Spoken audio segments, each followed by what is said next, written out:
You want to know why I love Domenico Montagnana? Stay tuned and I tell you everything about him.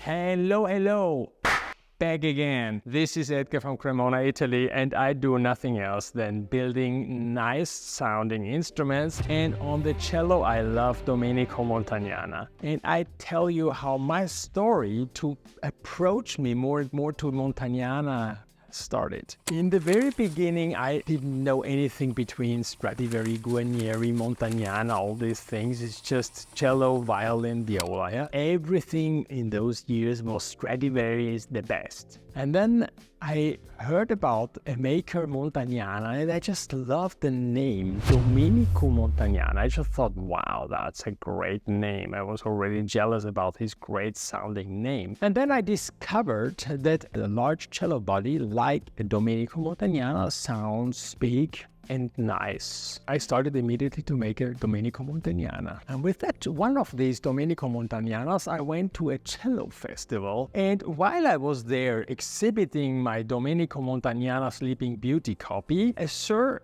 arrived and said that he has the brother of this one, and that was Stephen Cates, who was the owner of a similar cello, which in the book of Domenico Montagnana just is on one page before the Sleeping Beauty, and he is the owner of that cello. Then he played mine, and I remember those years. This was an outstanding moment for me because he made a lot of compliments of my cello, and that it sounded very similar to his brother of the Sleeping Beauty cello of Domenico Montagnana. So then I got more and more into this Montagnana making, and then there was another key point in my career. Apprentice of mine who is now already a distinguished violin maker in Norway, in Oslo, Jakob von der Lippe, and he arrived with the cello and he showed it to me because he brought it here in Cremona to somebody to have a opinion about it. And I looked at the cello, it looked like a Stradivari, and the scroll was actually also very interesting. But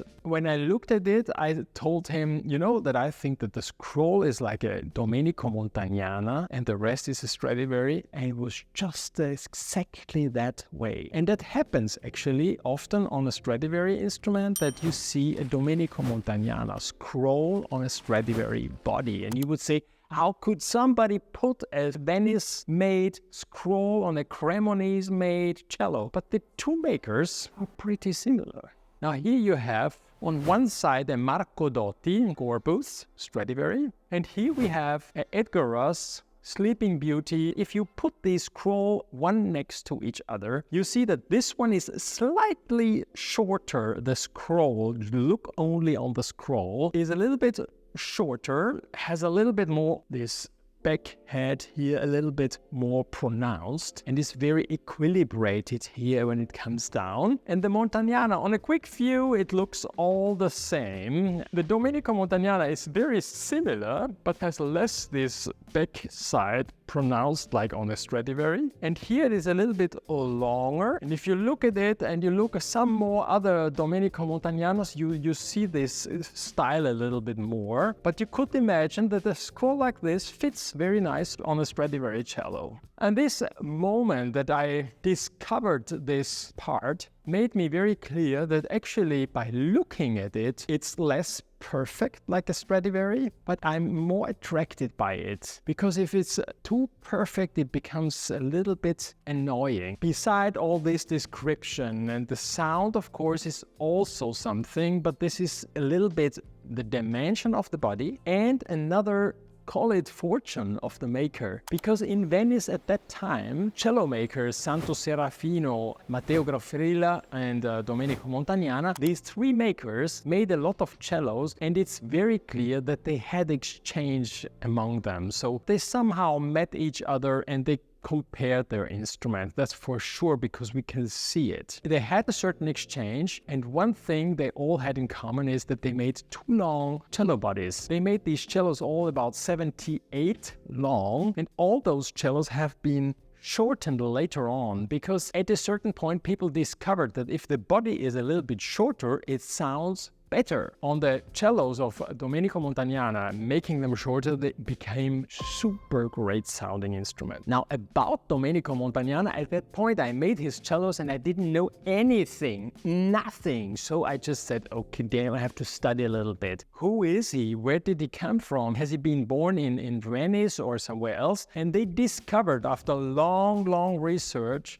thanks to some people who are actually not in the violin making trade, but they dedicated a lot of time to search all the papers. In the town where he was born, Lindinara, I've never heard even the name before, but Lindinara is close to Ferrara, and they went there and discovered that in church there was only documentation from 1877 and nothing earlier. But then somehow they found some papers in other locations, and finally they found all the family story from the Montagnana family up to the 15th century. They figured out that he was the 7th child from Paolo and Adriana. When his mother gave birth to his last brother, only boys, and they all were craftsmen, construction worker, woodworkers, carpenters, shoemaker, professions like this all together. If you are also interested in one of these Domenico Montagnana instruments, or you want to try it, come to Cremona or check on my homepage. There are a few instruments and you can listen to them. And remember, the best Domenico Montagnana will be the one which I will make for you. His mother passed away and he was actually a small little boy, and very likely one of these 40